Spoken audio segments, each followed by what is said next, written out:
Mitsubishi L300 1992 model.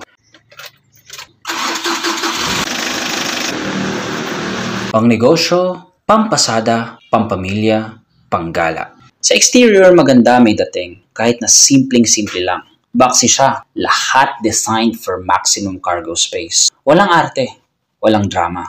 Lahat straightforward. Steel wheels ang gulong para di nabebengkong kahit napakabigat ng karga. Halos puro rectangular ang designs ng mga ilaw. Ang exterior paint niya, madami ng corrosion, dala na din siguro ng katandaan. 34 years old na ito ngayon. Madami ng kalawang pero very useful pa din. Yung pinto, medyo mahirap na talaga isara. Need na ata ipalatero. Pero once you get inside, you'll be surprised na makita yung space na meron si L300. Malaki talaga, maluwang. Dito mo makikita yung essence ng isang L300. Sadyang ginawa para sa cargo o para sa maraming pasahero. Komportable ang seats, malambot.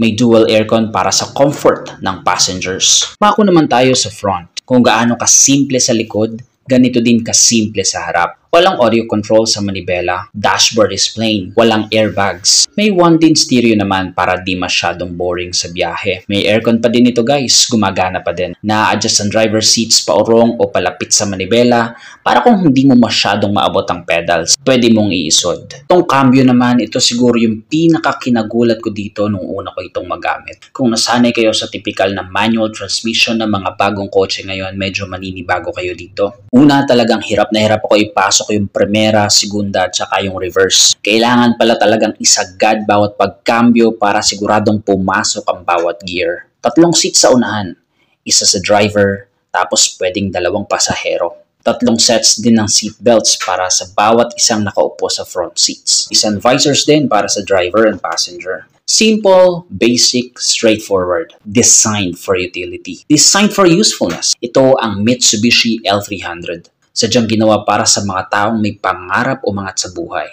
Ikaw, ano si L300 para sa iyo?